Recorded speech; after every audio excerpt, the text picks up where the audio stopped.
Bonjour à toutes et à tous, bienvenue dans un café des croissants. Aujourd'hui, on est au café Autier, un des cafés emblématiques de Toulouse. Et on est là pour parler, comme d'habitude, de décroissance de tout ce qui nous stresse et nous tue et de croissance de tout ce qui peut nous rendre heureux.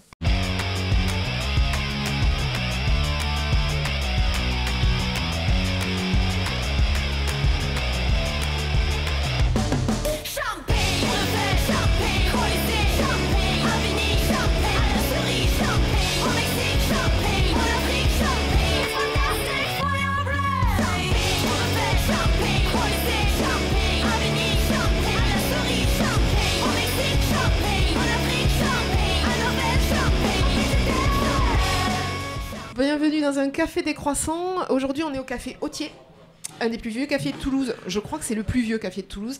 Merci à Olivier, Juliette, Ariane et j'oublie quelqu'un. Louise, de nous accueillir. On va parler de décroissance comme toujours, donc de décroissance de tout ce qui nous tue, tout ce qui nous angoisse, et de croissance de tout ce qui peut nous rendre heureux. C'est le principe. On va parler de... Cette fois d'urbanisme, en fait, on va parler de comment on habite et comment on bouge sans tout défoncer. Et on a plusieurs personnes autour de la table, mais on va aborder avec toi, Karim. Je suis ravie de t'avoir. Bonjour. Bonjour. Je suis ravie parce que tu sais que j'aime beaucoup la façon dont tu travailles et les projets que tu fais. Je suis ravie de te recevoir. Mais c'est vrai que y a une question qui me traverse un petit peu et que finalement qui traverse les émissions qu'on a pu avoir avec Marc, avec Marie-Odile, avec d'autres émissions d'ailleurs. C'est la question de l'inégalité de l'échange. C'est-à-dire qu'on a depuis longtemps des élus, des bureaux techniques, des services techniques qui ont à la fois le langage et les outils. Et puis un logiciel qui est circulé, il n'y a rien à voir, nous on maîtrise, vous savez pas, donc on y va. Et j'ai l'impression, on parle beaucoup de transition, mais j'ai l'impression que la transition elle est là, c'est qu'aujourd'hui l'impact est tellement important sur nos modes de vie et nos espaces que les citoyens sont en train d'apprendre les outils, de s'emparer du langage pour parler à égalité avec les pouvoirs publics. Et ça, c'est quelque chose qui passe pas tellement. Qu'est-ce que t'en penses ? T'as la même impression ? C'est quand même un grand enthousiasme, effectivement, de voir on va dire la vie, la société civile et les citoyens s'emparer de ces outils. C'est quand même un grand tournant, même dans les luttes écologiques depuis les années 2020. Et pour moi, de mon côté, je trouve que c'est très enthousiasmant parce que ça redonne de l'espoir aussi d'enfin avoir de la prise sur le débat public et de ne pas déléguer simplement à un monde un peu hors sol finalement, parfois des problèmes ou qui ne veut pas être dans un esprit démocratique. Et donc c'est sans doute un symptôme aussi de cette crise démocratique que de voir les citoyens ou certains professionnels trahir ce monde-là pour revenir à la source des problèmes avec les gens sur le terrain. C'est pour ça qu'on peut parler d'écologie radicale. Toi, tu parles d'écologie radicale au sens de la source, revenir à la source. Revenir à la source, on va en reparler, j'imagine, oui. mais effectivement, la radicalité aussi pour un urbaniste, ça peut être de trahir le système d'acteurs, le jeu d'acteurs institué, pour aller vraiment à la rencontre de manière sans injonction finalement, essayer de comprendre les problèmes autrement pour trouver des nouvelles solutions. Ouais, alors on va pas trop vite parce qu'on va effectivement approfondir cette question, mais c'est vrai que voilà, et je comprends que ça gêne un petit peu aux entournures, les gens qui ont l'habitude d'avoir le pouvoir, tout d'un coup se retrouvent avec en permanence questionnés sur leur projet. C'est ça, on va l'annoncer, hein, c'est ça la démocratie participative, quand la vie est prise en compte, parce que finalement les citoyens et citoyennes deviennent experts et expertes, donc ça devrait l'être pris en compte. Mais toi, tu as une particularité, je pense, dans ton parcours, c'est que tu as à la fois les outils et le langage. Tu peux nous parler de ton parcours ? Oui, alors moi, effectivement, j'ai commencé par faire des études en urbanisme et en sciences politiques. Donc j'étais très, très tôt habité par cette idée de travailler sur le débat public, sur le terrain des idées, sur la compréhension des institutions, de ce qui se joue aussi dans le monde politique, etc. Et puis en fait j'avais une certaine frustration quand j'ai fini mes études parce qu'il me manquait on va dire tout le côté sensible qu'il n'y a pas dans ce langage administratif, dans ce monde politique, etc., etc. Et tu voulais remettre de la sensibilité. Exactement. Dans quelque chose qui paraît finalement assez froid et technique. Oui. Et donc c'est pour ça qu'en fait j'ai eu cette chance, cette opportunité de faire une reprise d'études à l'École nationale supérieure du paysage à Versailles, que j'ai faite en alternance. Et ça a été pour moi vraiment une révélation en fait, parce que c'était vraiment ce qui manquait. Ça m'a permis, en tout cas dans le parcours, ça m'a permis vraiment une complémentarité entre tous ces pôles-là. Et c'est peut-être ça aussi qui aujourd'hui fonde un peu l'originalité peut-être de ce que je propose ou de mon regard. Proposes, ouais, de ta démarche. Tu marches sur ces deux pieds-là et ça fait sens finalement. L'urbanisme traditionnel, moi c'est... ou tu l'appelles fonctionnel. L'urbanisme fonctionnel ou traditionnel. Bon. Enfin, l'urbanisme qui existe depuis les années 60 et on sait ce qu'il a donné. Ben justement, on sait ce qu'il a donné, mais est-ce que tu peux, toi, le décrire avec tes mots justement d'urbaniste? Waouh, alors c'est une question très vaste, mais peut-être pour la ramener un peu à la société et au spatial, je dirais que c'est un modèle qui est complètement obsolète parce que en fait, il génère des externalités énormes. Qu'est-ce que je veux dire par là ? Oui, qu'est-ce que tu veux dire par là ? C'est que, en fait, le fait d'avoir autant codifié, planifié nos espaces de vie, les avoir autant aussi délégués à des métiers particuliers plutôt que le fait qu'ils innervent la société, qu'en fait on soit acteurs, nous, en qualité de citoyens, du changement de la ville, du changement de nos quartiers, etc. Donc cette idée de toujours les services techniques, les bureaux techniques qui font, et puis nous, on subit. Les bureaux techniques, et puis la planification, en fait, de l'aménagement de l'espace. Ça a pour conséquence, en tout cas aujourd'hui, avec cette question, comme tu le disais, de fonctionnaliser les espaces, qu'on n'est pas du tout dans l'économie. Et donc, pour donner un exemple, on pense aujourd'hui l'urbanisme toujours, même en termes de normes, par rapport à la voiture. Donc par exemple, on sait que pour une voiture, il y a besoin de 3 places de parking en réalité. Une place devant chez soi, une place là où on va travailler, et une place où on va consommer, ou alors là où on va faire des loisirs. Et en fait, cette manière-là de penser l'espace, elle est hyper à la fois énergivore et consumériste en termes d'espace. Et aujourd'hui, on a sans doute un besoin de penser les choses de manière radicalement différente. Bien sûr. Donc c'est vrai qu'on a ce que tu viens de dire, là, ça éclaire complètement la façon dont la ville et dont toute notre société s'est construite. Cette espèce d'éclatement où, à la place d'habiter dans la maison où on travaillait ou pas loin et très près de l'épicerie dans laquelle on consommait, on se retrouve à avoir vraiment éclaté cet espace et à se retrouver prisonnier de ces mobilités. Sauf que les mobilités, au Festival des Déroutantes, il y avait une conférence là-dessus. L'heure de transport, elle n'a pas changé. On est toujours sur 1 heure de transport par jour, par personne, depuis toujours. C'est la distance en fait qui est différente. En fait, ce qui est très intéressant de voir, effectivement, c'est à la fois la distance n'a pas changé, mais ce qui a réellement changé, c'est la dépendance et l'aliénation à ces machines, entre guillemets, à ces véhicules, à tout le coût que cela suppose. Et donc ça, effectivement, ça a des conséquences sur le bien-être. C'est-à-dire quelle société on veut. Est-ce qu'on veut retrouver des espaces moins stressants, une vie où c'est pas l'économie qui prévaut sur les liens sociaux, par exemple. Parce que c'est ça aussi la conséquence de ce modèle.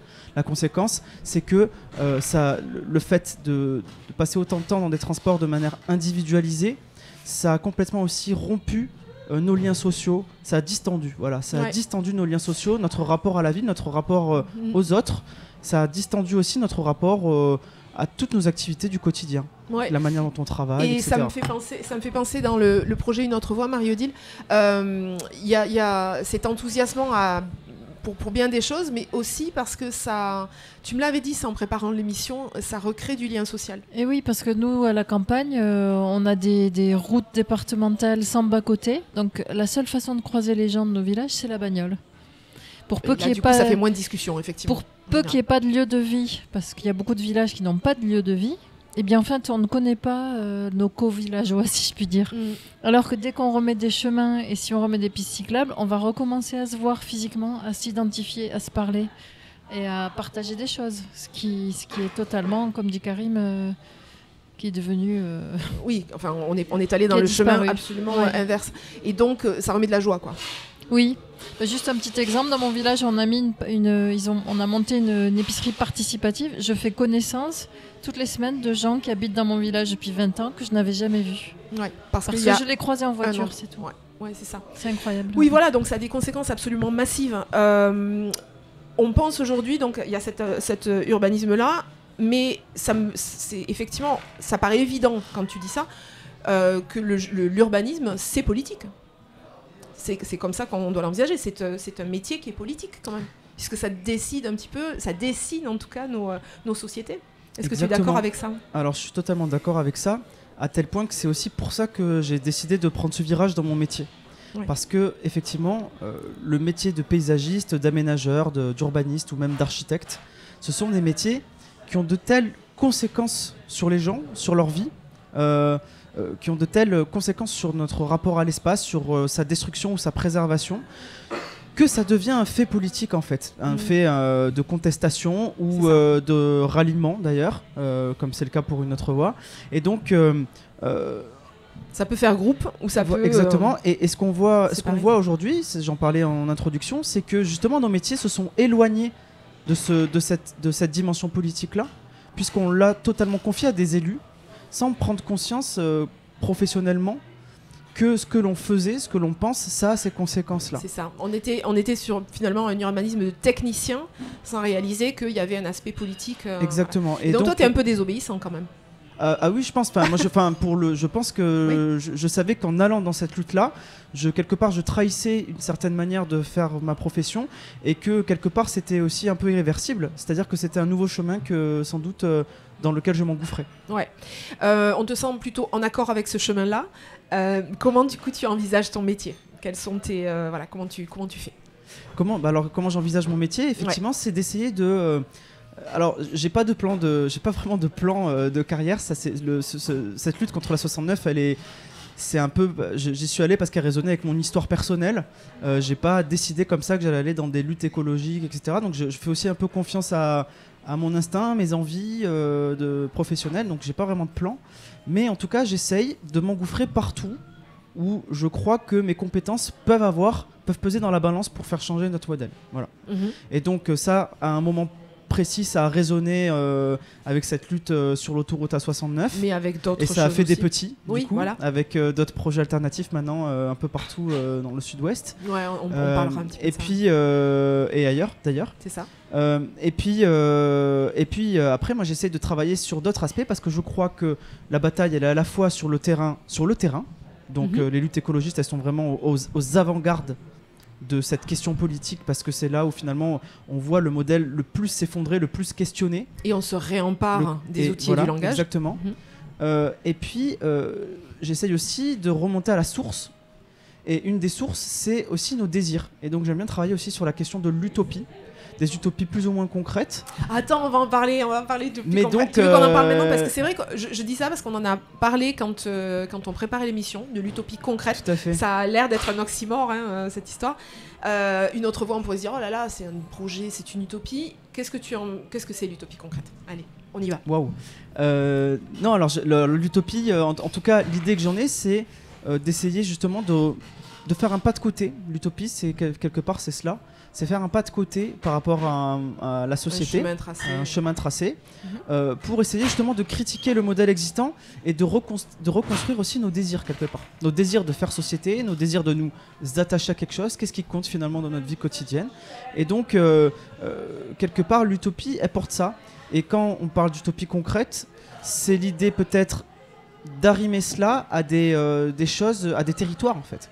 Et donc, quelque part, il est là le concret, dans le territoire. Voilà, il y a quelque chose qui se concrétise parce qu'on fait un écart avec le modèle dominant et finalement un autre chemin s'ouvre qui tient compte des singularités. Voilà, c'est pas juste quelque chose de générique, c'est quelque chose aussi qui tient compte des singularités. Et souvent, et là c'est le cas sur le projet Notre Voix par exemple, de l'épaisseur des lieux existants. Et des territoires existants, de ces paysages, matériaux, etc. Des matériaux, des gens qui sont là, des caractéristiques. Oui, donc on voit que tu es aussi habité évidemment par la question écologique. C'est le mot habité, c'est pas mal, il fallait que je le dise. Tu es habité par cette question. En quoi ça a changé? Donc on a parlé des principes, des valeurs aussi, mais en quoi ça change ta méthode ou ton processus de professionnel? Comment tu travailles concrètement? Alors moi ce qui est intéressant, je t'en parlais tout à l'heure, c'est que en fait je conserve les outils qui sont ceux que j'ai appris dans le cadre de ce métier, donc avec un travail par exemple d'illustration. Mais c'est un métier finalement qui a évolué dans ma manière de le pratiquer aussi, parce que comme il s'est politisé. Je te coupe parce que le travail d'illustration, c'est très très beau, effectivement. C'est une des parts de séduction de tes projets, c'est que c'est très beau ce que tu dessines. Merci. Et que tu donnes à voir, du coup. Tu donnes à voir cet avenir-là, et c'est très important, ces illustrations, je trouve. Alors, t'as raison, on peut peut-être s'attarder sur ça un instant, parce qu'effectivement, l'illustration, en fait, c'est une des clés du pouvoir des projets, du pouvoir de projection finalement vers quel monde désirable, vers quel monde on veut aller. Et bien souvent justement le modèle dominant use de l'illustration, même il en suruse, il y a presque une saturation des motifs, des choses qu'on connaît, etc. Du modèle.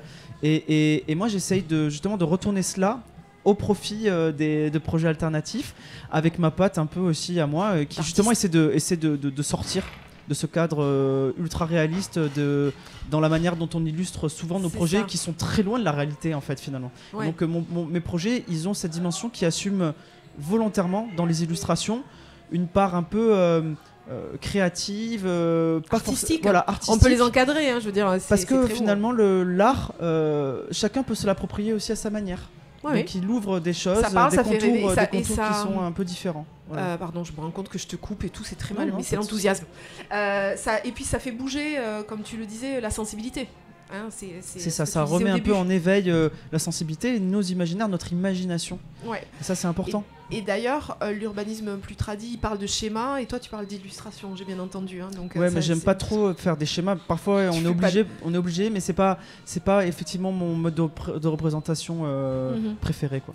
Et ensuite, donc, dans ta méthode, il y a la partie illustration, la partie lien avec le territoire. Oui, et alors, autre chose dont je voulais parler, donc je parlais de la dimension politique, et en fait, est venue à moi l'idée qu'il fallait aussi illustrer nos arguments. Et donc, dans nos projets, il y a cette attention, cet égard très particulier à mettre des chiffres, des slogans, à travailler tout le vocabulaire qu'on utilise, à faire ressortir des informations. Il y a tout un travail sur le langage. Sur le langage et sur l'infographie, voilà, oui. Qui est très important parce qu'il faut qu'on puisse communiquer rapidement des idées, des enjeux. Et savoir les hiérarchiser, les mettre en perspective pour les communiquer au grand public, c'est vraiment une compétence qu'on sous-exploite habituellement dans notre métier, qui est plutôt un métier de com, et que en fait on se retrouve à devoir exercer si on veut être efficace. Et c'est peut-être ça aussi qui a permis à ce projet d'être mis en partage de manière plus grande. Ouais. Et Marc, est-ce que toi justement, ce projet Une autre voie, tu l'as rencontré, tu le connais ce projet ? Je le connais pas très bien, mais on en a parlé dans le cadre du collectif, hein, justement, puisqu'on veut fonder une alternative, et il y a des gens qui ont dit ça serait bien quand même, la 69, c'est joli ce qu'ils ont fait. Ah c'est ça est-ce que vraiment ça s'est posé en termes de c'est joli ? Oui, c'est parce que c'est vrai que c'est assez... Non mais c'est vrai qu'il y a cet aspect, c'est ce que je voulais dire, cet aspect esthétique aussi. Hein. Oui. Donc, il y avait une photo, donc je pense que c'est ton travail. Moi, je ne le connais pas, hein, mais c'est vrai que... Donc, tu l'as vu. Oui. Vous l'avez vu aussi. Oui. Voilà, donc ça se diffuse dans tous les enjeux, finalement, parce qu'il y a l'infographie et il y a l'image.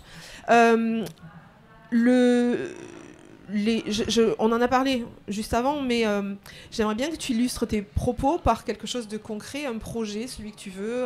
Tu disais que tu travaillais sur d'autres projets dans la région, mais je crois que tu travailles à Nantes aussi. Ouais. Est-ce que tu peux nous dire ce sur quoi tu travailles et comment sur Loubens ou sur Nantes ? Tout à fait. Alors, qu'est-ce que tu choisis ? Ça peut être sur Nantes. Allez, comme ça on pour sort changer un peu. Un peu de territoire. Ouais. En fait, à Nantes, à la suite du projet Une autre voie, il y a eu un collectif qui m'a contacté pour qu'on collabore ensemble, qu'on travaille sur justement un projet alternatif. Et là, on est vraiment dans un cadre très différent puisqu'on est en milieu urbain.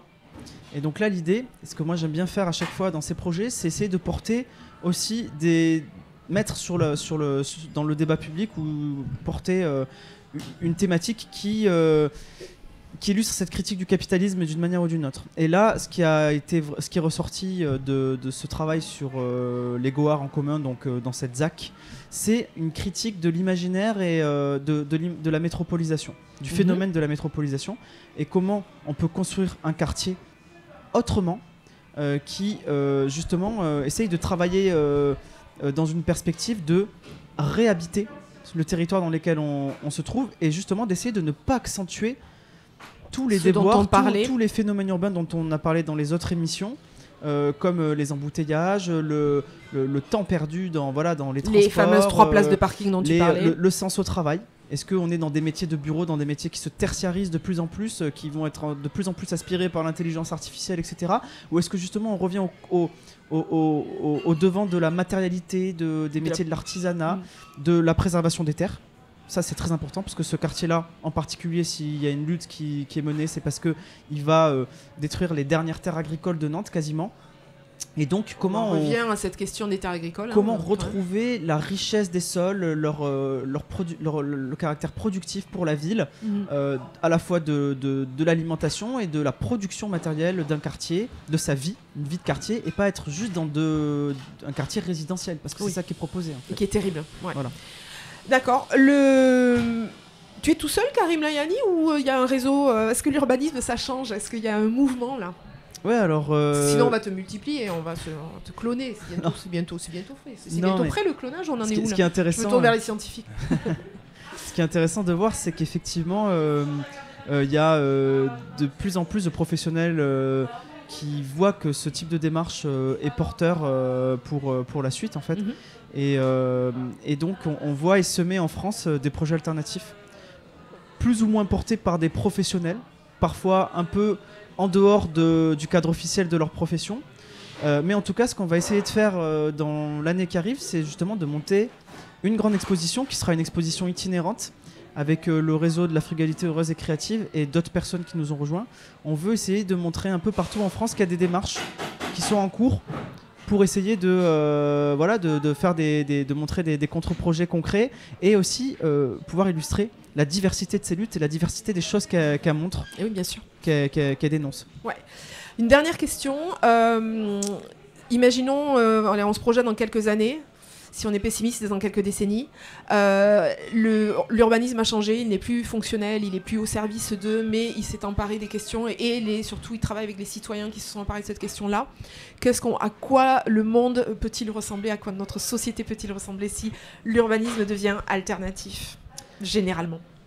Il va s'enrichir parce qu'en fait, tout à l'heure on disait le projet Notre Voie, est-ce qu'il est déclinable sur d'autres territoires? Sans doute oui. Mais en réalité, c'est un urbanisme qui est attentif en fait à la diversité des lieux, à la diversité des gens aussi et des populations, et donc nécessairement des aspirations différentes, à l'image des luttes d'ailleurs. Bien sûr. Des aspirations différentes vont émerger en fonction des territoires. Traiter la question agricole à Notre-Dame-des-Landes, c'est pas pareil que dans notre région. Même s'il y a des thèmes en commun. Voilà, j'allais dire, il y a ceci dit des valeurs et des thèmes en commun. Mais en fait, finalement, ce qui est très intéressant de voir, c'est que c'est la culture qui va reprendre le pas, les spécificités culturelles qui vont reprendre le pas en fonction des territoires, parce que justement, ça voudra dire qu'on sera sorti d'un urbanisme générique. Ouais. Vous avez quelque chose à ajouter là-dessus ou on est bien, je trouve. Je te remercie beaucoup, Karim, d'avoir rejoint Un Café des Croissants. Merci à toutes celles, je sais pas quelle caméra je dois regarder là, celle-ci. Merci à toutes celles et ceux qui nous ont regardés, qui nous ont suivis. Vous avez tout qui s'affiche sur l'écran pour continuer à nous liker et commenter, tout ça et tout ça. Merci à Gouard à la technique et merci à nos bénévoles du jour, Victoria et Victor. À très bientôt, je l'espère. Ciao.